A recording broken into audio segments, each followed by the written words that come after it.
The Judiciary Committee will come to order, and without objection, the Chair is authorized to declare recesses of the committee at any time. Pursuant to notice, I now call up H.R. 1147 for purposes of markup and move that the committee report the bill favorably to the House. The clerk will report the bill. H.R. 1147, to amend the Immigration and Nationality Act to make mandatory and permanent requirements relating to use of an electronic employment eligibility verification system and for other purposes. Without objection, the bill is considered as read and open for amendment at any point, and I'll begin by recognizing myself for an opening statement. The American people want our immigration laws to be enforced. In the past, they were promised tougher enforcement in exchange for the legalization of those unlawfully in the U.S., but administrations never kept these promises, and today we are left with a broken immigration system. One way to make sure we discourage illegal immigration in the future is to prevent unlawful immigrants from getting jobs in the U.S. Requiring the use of E-Verify by all employers across the country will help do just that. The web-based program is a reliable and fast way for employers to electronically check the work eligibility of newly hired employees. H.R. 1147, the Legal Workforce Act, builds on E-Verify's success and finally implements one part of the strong enforcement that was promised to the American people many years ago. The Legal Workforce Act does not simply leave enforcement up to the federal government. In fact, it actually empowers states to help enforce the E-Verify requirement, ensuring that we do not continue the mistakes of the past where a president can turn off federal enforcement efforts unilaterally. Nearly 580,000 employers are currently signed up to use E-Verify. It is easy for employers to use, and it is effective. In fact, as USCIS has testified in front of this committee, E-Verify immediately confirms work-eligible employees 99.7% of the time. But the current system is not perfect. For instance, in cases of identity theft, when an individual submits stolen identity documents and information, E-Verify may confirm the work eligibility of that individual. This happens because E-Verify uses a Social Security number and certain other corresponding identifying information, such as the name and date of birth of an individual, to determine if a person submitting the Social Security number is work eligible. Thus, if an individual uses a stolen Social Security number and the real name corresponding with that Social Security number, a false positive result could occur. The Legal Workforce Act addresses identity theft in several ways. First, it requires notification to the rightful owner of a Social Security number whenever that number is submitted to E-Verify in a manner indicating a pattern of unusual multiple use. The rightful owner of the Social Security number will know that his or her number may have been compromised. And once they confirm this, the Department of Homeland Security and the Social Security Administration must lock that Social Security number so no one else can use it for employment eligibility purposes. Among other things, the bill also creates a program through which parents or legal guardians can lock the Social Security numbers of their minor children for work eligibility purposes. This is to combat the rise in the number of thefts of children's identities. The bill also phases in E-Verify use in 6-month increments, beginning with the largest U.S. businesses, raises penalties for employers who do not use E-Verify according to the requirements, allows employers to use E-Verify prior to the date they hired an employee, and provides meaningful safe harbors for employers who use the system in good faith. I understand that some in the agricultural industry do not support the Legal Workforce Act because they prefer it to be moved at the same time as an agricultural guest worker program. And I remain just as committed to moving such a guest worker program through this committee as I was last Congress. Unfortunately, the President has tied our hands by not only refusing to enforce immigration laws, but also by trying to unilaterally rewrite the laws to implement policies to allow millions of unlawful immigrants to remain in the U.S. and get work authorization. The American people are demanding immigration enforcement prior to any legal immigration reforms. So the first immigration-related bills the committee must mark up this Congress are dedicated to interior immigration enforcement. That in no way diminishes the need for a workable agricultural guest worker program, and in no way diminishes my commitment to having this committee consider such a bill as soon as possible.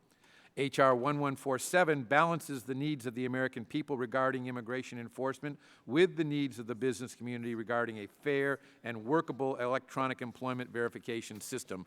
I urge my colleagues to support the bill today, and I now recognize the gentlewoman from California, the ranking member of the Immigration and Border Security Subcommittee, Ms. Lofgren, for her opening statement. Thank you, Mr. Chairman. The bill we're considering today is not unfamiliar to many of us on the committee. The Immigration Subcommittee has held many hearings over the years about E-Verify, and the committee has marked up the Legal Workforce Act, or variations of it, in the last two Congresses. Each time we mark this bill up, it changes a little bit. When we marked up the Legal Workforce Act in the 112th Congress, the bill exempted returning seasonal farm workers from having to be verified upon hire. This giant loophole came under attack from all sides. From the right, it was attacked as amnesty, and from the left, it was attacked as an admission that E-Verify alone would destroy our agricultural industry and the millions of jobs held by U.S. workers that are supported by that industry. The committee struck this provision from the bill during markup. It continues to be omitted from the bill. The version that we considered in the 112th Congress also created new criminal penalties for unlawful conduct that were both excessive and wasteful.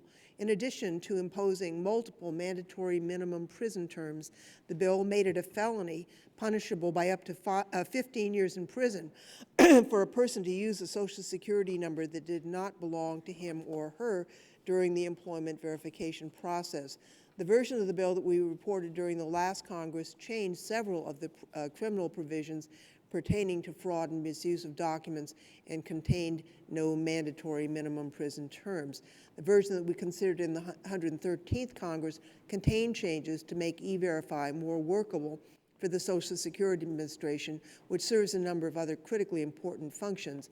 And the version that we're considering today contains two new provisions to relieve some of the burdens that small businesses are expected to face disproportionately once they're required to use E-Verify.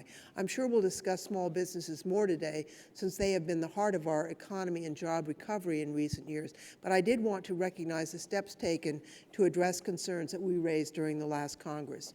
Having said that, today's bill still contains several of the greatest flaws of the bill that we've addressed in past markups. First, the bill continues to provide no meaningful due process protections for authorized workers who lose their jobs because of erroneous final non-confirmations. The idea that Americans and authorized immigrants will lose their jobs as a result of this bill is not simply theoretical. Although we know that the government continues to work hard to reduce error rates in E-Verify, errors absolutely still exist. USCIS testified before the Immigration Subcommittee last Congress that an estimated 0.3% of the authorized workers, that's U.S. citizens and others, receive tentative non-confirmations through the system and must follow up with DHS or Social Security in order to avoid losing their jobs. Now, a 0.3% error rate sounds very small, but the real-world impact on new and existing hires could be quite dramatic. By requiring verification of all newly hired workers, approximately 54 million people each year, and permitting re-verification of all current workers, approximately 155 million, a 0.3% error rate would place between 162,000 to 465,000 American citizens and authorized non-citizens at risk of losing their jobs or job opportunities due to errors. And while the error rate for U.S. citizens continues to improve, the error rate for non-citizens has been constant and disproportionately high. Westat Corporation reported in 2012 that the error rate for U.S. citizens in fiscal year 09 was 0.2%. For permanent residents, the error rate was 0.7%, and for all other work-authorized non-citizens, it was 4.2%. Of course, many of these people will be able to correct the erroneous tentative non-confirmation, but many will not. Without adequate due process protections, people will lose their jobs incorrectly and be without meaningful recourse. The bill also provides no penalties at all for employers who violate the requirement that they inform an employee about a tentative non-confirmation so that the employee can correct the error. Although USCIS now provides direct notice of such non-confirmations to persons who provide an email address on their Form I-9s. Only 12% of all tentative non-confirmations issued in fiscal year 14 were provided to employees via email. The vast majority were provided only to employers, which means the ability of an employee who receives an erroneous tentative non-confirmation to correct the error and avoid termination rests solely in the hands of those employers. The absence of any consequence for an employer who fails to provide notice to a worker renders that notice requirement toothless. Finally, the point I hope every member understands is that we can only advance a bill like this together with necessary reforms to our broken immigration system. We could design the best E-Verify system imaginable, a system that's easy to use, 100% accurate, available at virtually no cost to big and small businesses alike. But if we impose that system nationwide and did nothing to fix our broken immigration system, the consequences would be disastrous. The point is most easily demonstrated. We consider that 50 to 70% of farm workers are undocumented. Without reform, expanding E-Verify would devastate the agricultural economy, resulting in closed farms, a less secure America, and mass offshoring of millions and millions of U.S. jobs, including all of the upstream and downstream jobs created and supported by agriculture. Expanding E-Verify alone would also increase the deficit and decrease tax revenues. Last Congress, the Congressional Budget Office and the Joint Committee on Taxation concluded that the Legal Workforce Act would have resulted in a net revenue loss of $39 billion over 10 years. So I will ask unanimous consent to place the rest of my statement into the record, Mr. Chairman, but I would just note that when it comes to ag, if you do E-Verify, you're going to find something out that we already know. The workers are undocumented, we need them, and if they are forced to leave, agriculture will collapse. I yield back. The chair recognizes the gentleman from Texas, Mr. Smith, the author of the legislation, for his opening statement. Thank you, Mr. Chairman, and thank you both for your comments and for bringing this bill up for markup today. Almost 20 million Americans are unemployed or underemployed. Meanwhile, 7 million people are working in the United States illegally. These jobs should go to American citizens and legal immigrants. The Legal Workforce Act turns off the jobs magnet that attracts so many illegal immigrants to the United States. The bill expands the E-Verify system and applies it to all U.S. employers. Illegal workers cost American jobs or depress their wages, according to nearly all studies on the subject. For example, illegal immigration reduces the wages of American workers by an average of $650 per worker, with unskilled workers hit the hardest. We need to do all we can to protect the jobs and wages of American workers. The Legal Workforce Act also would open up millions of jobs for unemployed Americans by requiring employers to use E-Verify. The E-Verify system is quick and effective, confirming 99.7% of work-eligible employees. I don't know of a more effective or efficient government program. Recent data shows that almost 600,000 American employers voluntarily use E-Verify, and an average of 1,400 new businesses sign up each week. 1/3 of American jobs are now covered by E-Verify. The program is free, quick, and easy to use.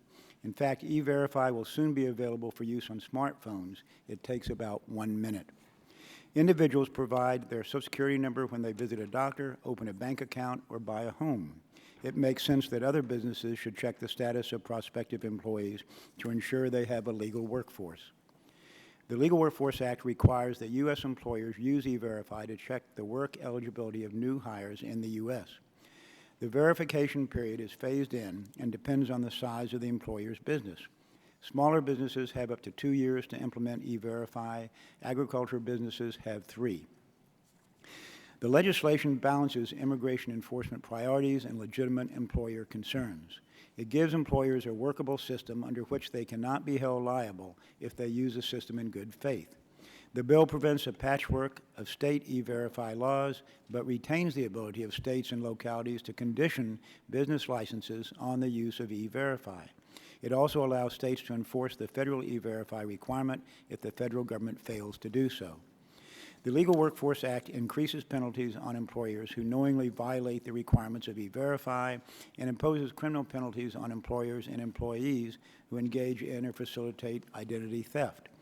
The bill creates a fully electronic employment eligibility verification system, and it allows employers to voluntarily check their current workforce if done in a non-discriminatory manner. Furthermore, the Legal Workforce Act gives U.S. Citizenship and Immigration Services the ability to prevent identity theft. The bill allows individuals to lock their own Social Security number so that it cannot be used by others to verify work eligibility. The legislation also enables parents to lock the Social Security number of a minor child to prevent identity theft. If a Social Security number shows unusual multiple uses, the Social Security Administration locks the number for employment verification purposes and notifies the owner that their personal information may be compromised. In regard to cost, one study showed that 3/4 of employers stated the cost of using E-Verify is zero. Equally important, the American people support E-Verify. Polls show that from 71% to 85% of voters, quote, support Congress passing new legislation that strengthens the rules making it illegal for businesses in the U.S. to hire illegal immigrants, end quote. In fact, E-Verify receives the most public support of any proposed immigration reform. This bill is a common-sense approach that will reduce illegal immigration and save jobs for legal workers. It deserves the support of everyone who wants to put the interest of American workers first. Thank you, Mr. Chairman. Yield back. Thank you. The chair recognizes the gentleman from Michigan, the ranking member of the committee, Mr. Conyers, for his opening statement. Thank you, Chairman Goodlatte. Members of the committee, today we began the process of marking up 4 deportation-only bills that would have the effect of separating families, strip protection from dreamers, destroy the agricultural industry and the millions of jobs that depend on it, and return vulnerable children to face persecution and violence from whence they came. Our nation, I'm not going to repeat this again, it's been said so many times. You know what our nation's immigration system is. It's broken. It doesn't work for American families, businesses, or the economy. These problems require real legislative solutions, and the approach that the committee is taking this week, in my view, falls far, far short of what we need. Start with H.R. 1147, the Legal Workforce Act, which would make E-Verify, the electronic employment verification system, mandatory for all employers. Do you remember that we've considered this bill twice before? And I have previously said that E-Verify is an important tool. But the truth is we can't require all employers to use E-Verify if we do not also adopt comprehensive reforms to our nation's broken immigration system. There, I said it again. And reform E-Verify itself. We're likely to hear today that the E-Verify will help American workers because every time an undocumented immigrant is denied a job, an unemployed American can get hired. Come on now, we know better than that. Unfortunately, it doesn't work that way. Immigrants fill major gaps in our workforce. This is particularly evident in agriculture, where sometimes over 2/3 of the on-the-field farm workers lack immigration status. If we mandated the use of E-Verify without also providing an opportunity for those experienced, undocumented farm workers to fill essential jobs, here's what we'd see. Farms across the nation would be forced out of business, pure and simple. Americans would turn to foreign markets to import our fruits and vegetables. And millions of upstream and downstream American jobs supported by agriculture would be lost. Additionally, we must also ensure that this legislation sufficiently protects American citizens and work-authorized non-citizens so that they're not inappropriately prohibited from working. It is true that the measure before us today contains several requirements intended to protect American workers. For example, it prohibits employers from using E-Verify until after a job offer has been extended, and employers must inform workers when the system returns a tentative non-confirmation. Also, employers can't rescind job offers or fire workers until they get a chance to fix any errors. However, the bill lacks any penalties for failing to follow these guidelines.